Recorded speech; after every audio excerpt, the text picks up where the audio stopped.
So you've probably heard the term smart contract thrown around a lot, right? It sounds super complicated, but today we're going to cut through all that noise. We're going to build your very first one together from scratch using nothing but your web browser. No complex setups, no confusing jargon. Let's do this. Okay, so what is a smart contract really? Don't overthink it. It's basically just a computer program.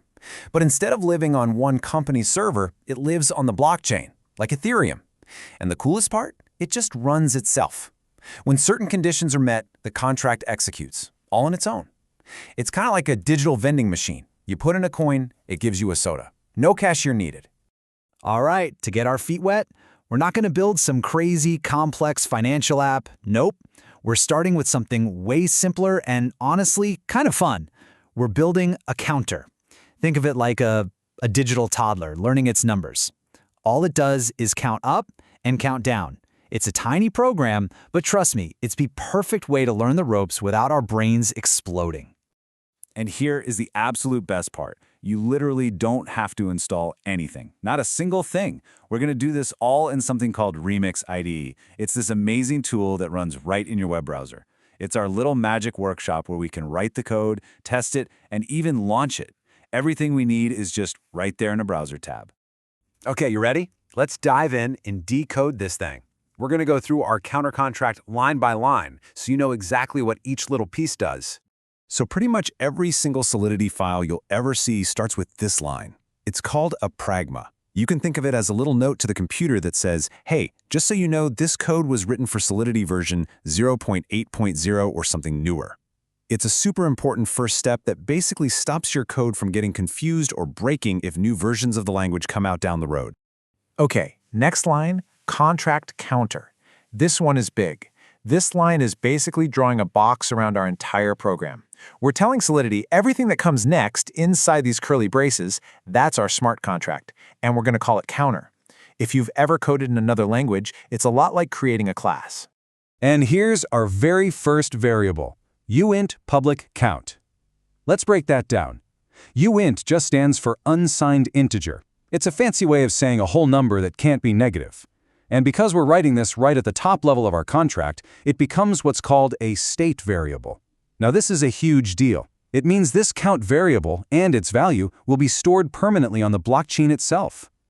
So what does that really mean, permanently stored on the blockchain? Well, it means that every single time we change the value of count, that change becomes a transaction that's recorded forever on this massive shared database. That's what people mean when they talk about immutability. It's one of the most powerful features of smart contracts. See this little constructor function? This guy is special. It has one job and one job only, and it only does it one time, ever. It runs the very instant our smart contract is first created and put on the blockchain. So what are we doing with it? We're just telling it to set our count variable to 0 right at the very start. Yeah, so the whole point of the constructor is to get the contract ready to go, to initialize its state. You can think of it like setting up a chessboard before you make the first move. You've got to put all the pieces in the right starting spots, right? For us, that just means making absolutely sure our counter always starts at 0. All right, here we go. Time to actually make this thing do something. This is our increment function.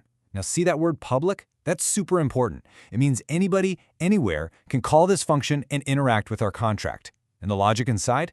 Simple. Count plus 1.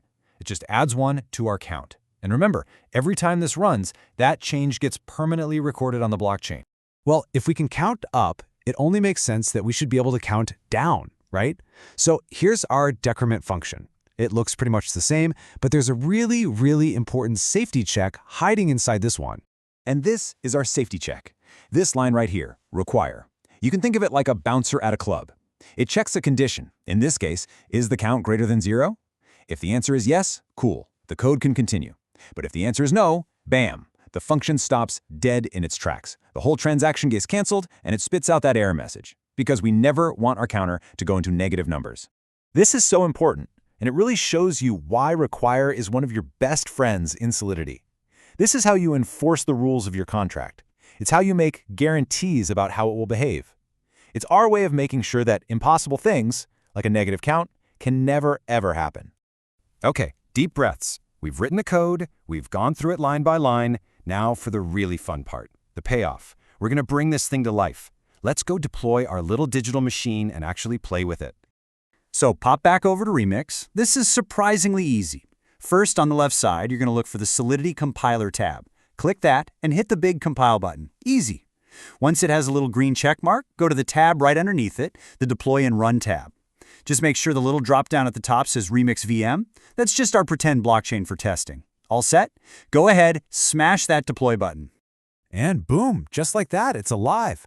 Look down at the bottom of that panel, under Deployed Contracts. You should see our counter contract there with some buttons. Go on, play with it. Click the Increment button a few times. Now click the blue Count button to see the value. See? It's going up.